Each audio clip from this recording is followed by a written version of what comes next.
ನಮಸ್ಕಾರ ವೀಕ್ಷಕರೇ, ಇವತ್ತಿನ ದಿವಸ 7ನೇ ಅಧ್ಯಾಯ ಪಾರಾಯಣ ಪ್ರಾರಂಭಿಸೋಣ.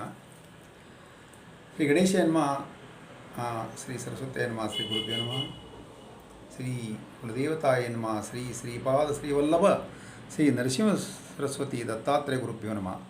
ಬಾಲಾರ್ಕ ಪ್ರಭಮಿಂದ್ರ ನೀಲಜಟಿಲಂ ಭಸ್ಮಾಂಗ ರಾಗೋಜ್ವಲಂ ಶಾಂತಂ ನಾದವಿಲೀನ ಚಿತ್ತಪವನಂ ಶಾರ್ದೂಲ ಚರ್ಮಾಂಬರಂ ಬ್ರಹ್ಮಜ್ಞೈಸನಕಾದಿಭಿ ಪರಿವೃತಂ ಸಿದ್ಧೈ ಸಮಾರಾಧಿತಂ ದತ್ತಾತ್ರೇಯಮುಪಾಸ್ಮಯೇ ಹೃದಿ ಮುದಾ ಧ್ಯೇಯ ಸದಾ ಯೋಗಿಭಿ.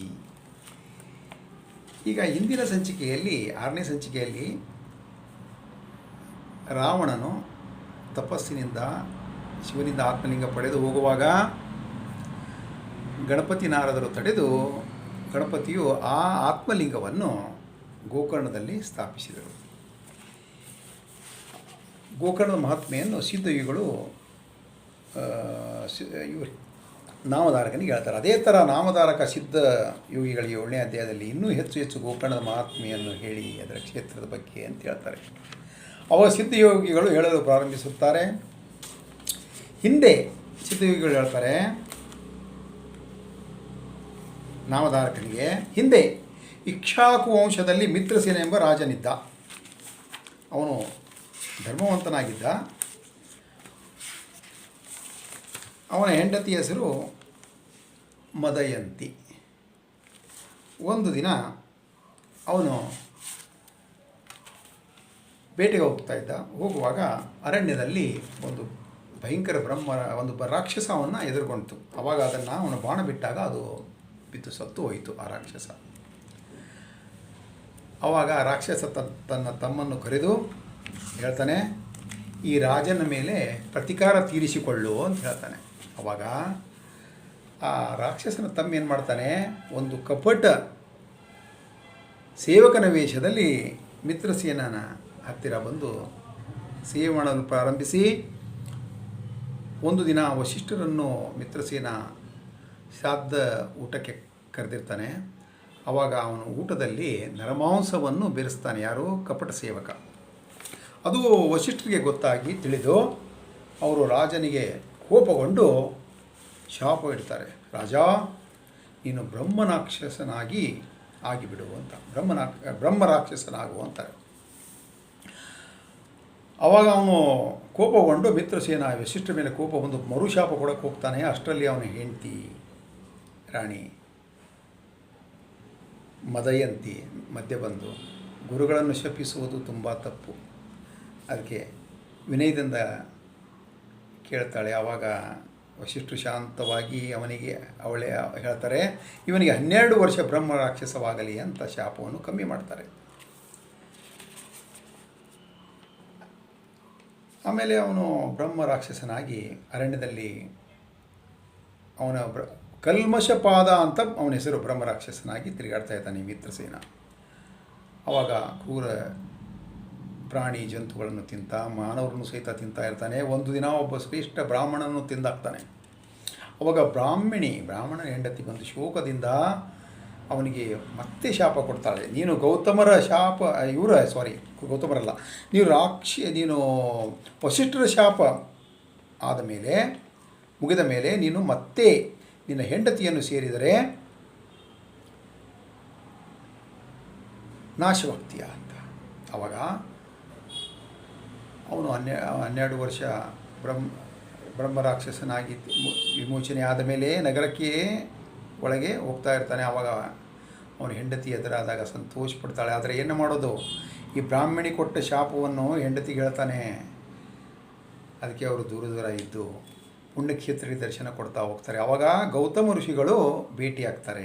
ಅವರಿಗೆ ತಮ್ಮ ಕಷ್ಟವನ್ನೆಲ್ಲ ಹೇಳ್ಕೊಂಡಾಗ ಗೌತಮ ಋಷಿಗಳು ಏನು ಹೇಳ್ತಾರೆ, ನೀನು ಭಯಪಡಬೇಕಾಗಿದ್ದಿಲ್ಲ, ನೋಡು, ನೀನು ಗೋಕರ್ಣ ಕ್ಷೇತ್ರಕ್ಕೆ ಹೋಗಿ ಅಲ್ಲಿ ನಿನ್ನ ಪಾಪವನ್ನು ವಿಮೋಚನೆ ಮಾಡಿಕೊಳ್ಳು, ಇದರ ಬಗ್ಗೆ ಹೇಳ್ತೀನಿ ಕೇಳು. ಅಂದರೆ ಈ ಮೊದಲು ಸಿದ್ಧಯೋಗಿಗಳು ನಾಮಧಾರಕನಿಗೆ ಹೇಳ್ತಾ ಇದ್ದಾರೆ. ಆ ಕಥೆಯಲ್ಲಿ ಮತ್ತೆ ಗೌತಮರು ಬರ್ತಾರೆ ಇಲ್ಲಿ ರಾಜನ ಶಾಪ ವಿಮೋಚನೆ ಗೈಡ್ ಮಾಡೋಕ್ಕೆ. ಏನಂದರೆ ಗೌತಮ ಋಷಿಗಳು ಗೋಕರ್ಣಕ್ಕೆ ಹೋಗಂತಂದಾಗ ಅಲ್ಲಿರೋದು ಒಂದು ಮಹತ್ವದ್ದು ಆಗಿರೋ ಘಟನೆ ಹೇಳ್ತೀನಿ ಅಂತಾರೆ ಗೌತಮ ಋಷಿಗಳು. ಏನಂದರೆ ಈ ಕ್ಷೇತ್ರದಲ್ಲಿ ಹಿಂದೆ ಸೌದಮಿ ಎನ್ನುವ ಒಬ್ಬ ಬ್ರಾಹ್ಮಣ ಕನ್ಯೆ ಇರ್ತಾಳೆ. ಅವಳು ಇಷ್ಟವಿಲ್ಲದ ಬ್ರಾಹ್ಮಣನ ಜೊತೆಗೆ ಮದುವೆ ಮಾಡ್ತಾರೆ. ಆವಾಗ ಆ ಬ್ರಾಹ್ಮಣ ಮಕ್ಕಳಾಗೋಕ್ಕಿಂತ ಮುಂಚೆ ಸತ್ತೋಗ್ತಾನೆ, ತೀರ್ಕೊಳ್ತಾನೆ. ಆವಾಗ ಆಕೆ ಒಬ್ಬ ವೈಶ್ಯನನ್ನು ಸೇರ್ತಾಳೆ, ಅವನ ಜೊತೆಗೆ ಇರ್ತಾಳೆ. ಆವಾಗ ಅವಳ ಬಂಧುಗಳೆಲ್ಲ ಅವಳನ್ನ ತಿರಸ್ಕರಿಸಿ ಹೊರಗೆ ಹಾಕ್ತಾರೆ ಮನೆಯಿಂದ. ನಿರ್ಭಯವಾಗಿ ಆ ವೈಶ್ಯನ ಜೊತೆಗೆ ಇರಕ್ಕೆ ಶುರು ಮಾಡ್ತಾಳೆ. ಮತ್ತು ಅವಳು ಕುಡಿಯೋದು, ಮದ್ಯಪಾನ ಮಾಡುವುದನ್ನು ಕಲಿತು ಬಿಡ್ತಾಳೆ. ಒಂದು ದಿನ ಅವಳು ಆ ಕರುವನ್ನು ಕತ್ತರಿಸಿ ಅದರ ತಲೆಯನ್ನು ಬಚ್ಚಿಟ್ಟು, ಆವಾಗ ಅವನು ವೈಶ್ಯರು ಹೊರಗೆ ಹೋಗಿರ್ತಾನೆ ಬೇರೆ ಊರಿಗೆ, ಆ ದೇಹವನ್ನು ಊಟ ಮಾಡಿ ತಿಂದು ಬಿಡ್ತಾಳೆ, ಅಡುಗೆ ಮಾಡಿ ತಿಂತಾಳೆ. ಮರುದಿನ ಆ ವೈಶ್ಯ ಬರ್ತಾನೆ, ಆ ಕರುವಿನ ತಲೆ ನೋಡಿ ಏನಿದು ಅಂತಾನೆ. ಆವಾಗ ಹುಲಿ ಬಂದು ಕರುವನ್ನು ತಿಂದಿದೆ ಅಂತ ಹೇಳಿ ಮರುದಿನ ಆ ತಲೆಯನ್ನು ಅಡುಗೆ ಮಾಡ್ತಾಳೆ. ಆದರೆ ಈ ಮುಂದಿನ ಜನ್ಮದಲ್ಲಿ ಅವಳು ಏನು ಮಾಡ್ತಾಳೆ, ಒಬ್ಬ ಚಾಂಡಾಳಿಯಾಗಿ ಜನ್ಮ ತಾಳಿ ತಂದೆ ತಾಯಿಗಳ ಆಶ್ರಯದಲ್ಲಿ ಬೆಳೀತಾಳೆ. ಕುರುಡಳು ಮತ್ತು ಕುಷ್ಠರೋಗಿಯಾಗಿ ಜನಿಸ್ತಾಳೆ. ತಂದೆ ತಾಯಿಗಳನ್ನ ಯಾಗೋ ಇಟ್ಕೋತಾರೆ. ಅವರು ಸತ್ತೋಗ್ಬಿಟ್ಟ ಮೇಲೆ ಅವಳು ಹಾಗೆಯೇ ತಿರುಗುವಾಗ, ಕಷ್ಟಪಡುವಾಗ ಒಂದು ಸಾರಿ ಶಿವರಾತ್ರಿ ಇರುತ್ತೆ. ಶಿವರಾತ್ರಿಯ ದಿನ ಎಲ್ಲ ಕಡೆ ಭಿಕ್ಷೆಗೆ ಕೇಳುವಾಗ ಅವಳಿಗೇನೂ ಅನ್ನ ಸಿಗಲ್ಲ, ಏನೂ ಸಿಗಲ್ಲ. ಆವಾಗ ಎಲ್ಲರೂ ಬಿಲ್ವ ದಳವನ್ನು ಅವಳಿಗೆ ಕೊಡ್ತಾರೆ. ಅದನ್ನು ತಗೊಂಡು ಇದು ತಿನ್ನಕ್ಕೆ ಬರಲ್ಲ ಅಂತ ಬಿಸಾಕ್ತಾಳೆ. ಅದು ಗಾಳಿಯಲ್ಲಿ ಹೋಗಿ ಶಿವಲಿಂಗದ ಮೇಲೆ ಬಿದ್ದ ಮೇಲೆ ಅದೇ ಅವಳು ಮಾಡಿದ ಪೂಜೆ. ಆಮೇಲೆ ಆ ದಿನ ಊಟ ಮಾಡಲ್ಲ, ಉಪವಾಸ ಇರ್ತಾಳೆ. ಶಿವರಾತ್ರಿ ಉಪವಾಸ ಮಾಡಿದಾಗಾಯಿತು. ಎಲ್ಲ ಕಡೆ ಶಿವಕೀರ್ತನೆ ನಡೆಯುವಾಗ ಅದನ್ನು ಕೇಳಿಸ್ಕೊಳ್ಳೇಬೇಕು.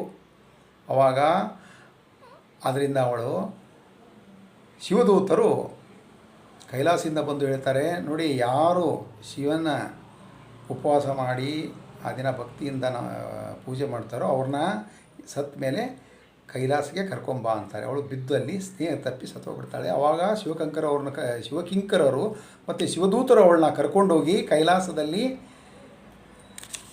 ಕರ್ಕೊಂಡೋಗ್ತಾರೆ. ದೇವ ವಿಮಾನದಲ್ಲಿ ಗೌತಮರಂತಾರೆ, ನೋಡು ರಾಜ, ಅಬುದ್ಧಿಪೂರ್ವಕವಾಗಿ ಮಾಡಿದ ಫಲಗಳು ಇಷ್ಟು ನಿನಗೆ ಇದು ಫಲ ಕೊಡ್ತಾವೆ ಅಂದರೆ, ಬುದ್ಧಿಪೂರ್ವಕವಾಗಿ ಭಕ್ತಿಯಿಂದ ಮಾಡಿದರೆ ಎಷ್ಟು ಫಲ ಸಿಗಲಿಕ್ಕಿಲ್ಲ ಶಿವರಾತ್ರಿ ದಿನ ಅಂತ ಹೇಳ್ತಾರೆ ಗೌತಮರು. ಅದೇ ಥರ ನೀನು ಪುಣ್ಯಕ್ಷೇತ್ರವಾದ ಗೋಕರ್ಣಕ್ಕೆ ಹೋಗಿ ಅಲ್ಲಿ ನಿನ್ನ ಪಾಪವನ್ನು ವಿಮೋಚನೆ ಮಾಡಿ ಪರಿಹರಿಸಿಕೊಳ್ಳು ಪಾಪ. ನೋಡು ಎಷ್ಟು ಪುಣ್ಯಕ್ಷೇತ್ರ ಅಂದರೆ ಇದು. ಅಲ್ಲಿ ಪೂರ್ವದಲ್ಲಿ ಬ್ರಹ್ಮ, ವಿಷ್ಣು, ಇಂದ್ರ, ಸೂರ್ಯಚಂದ್ರರು ಅಷ್ಟವಸುಗಳಿರ್ತಾರೆ. ಅದರ ದಕ್ಷಿಣದಲ್ಲಿ ಯಮಧರ್ಮರಾಜ, ಚಿತ್ರಗುಪ್ತ, ಅಗ್ನಿದೇವ, ಪಿತೃದೇವತೆಗಳಿರ್ತಾರೆ. ಪಶ್ಚಿಮ ದಿಕ್ಕಿನಲ್ಲಿ ವರುಣ ಮುಂತಾದ ದೇವತೆಗಳಿರ್ತಾರೆ. ಮತ್ತು ಅದರ ಉತ್ತರ ದಿಕ್ಕಿನಲ್ಲಿ ಕುಬೇರ, ಭದ್ರಕಾಳಿ, ಸಪ್ತಮಾತೃಕೆಯರು ಇರ್ತಾರೆ ಅಂತ. ಎಷ್ಟು ಪವಿತ್ರವಾದದ್ದು. ಅಲ್ಲಿ ಅತ್ರಿ, ವಶಿಷ್ಠ, ಕಣ್ವ, ಬ್ರಹ್ಮಮಾನಸ ಪುತ್ರರು, ನಾರದರು, ಸಿದ್ಧರು ಇಲ್ಲಿ ಉಪಾಸನೆ ಮಾಡ್ತಾರೆ, ತಪಸ್ಸು ಮಾಡ್ತಾರೆ ಅಂತ ಮಾಡಿದ್ದಾರೆ ಮತ್ತು ಮಾಡ್ತಾರೆ. ರಾವಣ ಸಹಿತ ಇಲ್ಲಿ ತಪಸ್ಸು ಮಾಡಿ ಶಿವನಿಂದ ಆತ್ಮಲಿಂಗ ಪಡೆದದ್ದ ಪುಣ್ಯಕ್ಷೇತ್ರ.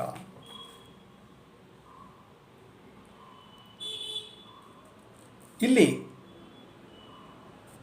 ಒಂದು ಸಲ ಮಾಡಿದ ಪುಣ್ಯ ಕರ್ಮಕ್ಕೆ 1,00,000ದಷ್ಟು ಫಲ ಸಿಗುತ್ತದೆ. ಒಂದಕ್ಕೆ 1,00,000ದಷ್ಟು ಸಿಗುತ್ತೆ, ಅಷ್ಟು ಇಲ್ಲಿ ಪವಿತ್ರವಾದ ಇದು ಕ್ಷೇತ್ರ ಅಂತ ಹೇಳಿ ಸಿದ್ಧ ಮುನಿಗಳು ನಾಮಧಾರಿಕನಿಗೆ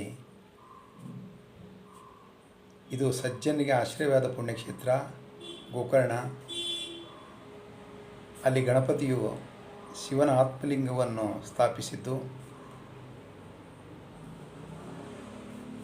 ಅಂತ ಹೇಳಿ ಶ್ರೀಪಾದ ಸ್ವಾಮಿಗಳು 3 ಸಂವತ್ಸರವರೆಗೂ ಅಲ್ಲಿ ಇರ್ತಾರೆ. ಮುಂದೆ ಅವರು ಕೃಷ್ಣಾ ತೀರದಲ್ಲಿನ ಕುರುಪುರಕ್ಕೆ ಹೋಗ್ತಾರೆ. ಕುರುಪುರ ಅಲ್ಲಿ ಮುಂದೆ ಹೋಗ್ತಾರೆ. ಹೋಗಿ ಅಲ್ಲಿ ತಮ್ಮ ಸ್ಥೂಲ ರೂಪ ಮರೆ ಮಾಡಿಕೊಳ್ತಾರೆ. ಇಲ್ಲಿಗೆ 7ನೇ ಅಧ್ಯಾಯ ಮುಕ್ತಾಯವಾಗುತ್ತದೆ. ಇನ್ನು ಎಲ್ಲರೂ ಒಂದು ಲೈಕ್ ಕೊಡಿ, ಯೂಟ್ಯೂಬಲ್ಲಿ ಸಬ್ಸ್ಕ್ರೈಬ್ ಮಾಡಿ, ಮುಂದಿನ ಎಪಿಸೋಡ್ಗೋಸ್ಕರ ಸಬ್ಸ್ಕ್ರೈಬ್ ಮಾಡಿ ಕಾಯಿರಿ. ದತ್ತಾಯ ಗುರುವೇ ನಮಃ, ಶ್ರೀಪಾದ ಶ್ರೀ ವಲ್ಲಭಾಯ ನಮಃ, ಶ್ರೀ ನರಸಿಂಹ ಸರಸ್ವತ್ಯಾಯ ನಮಃ.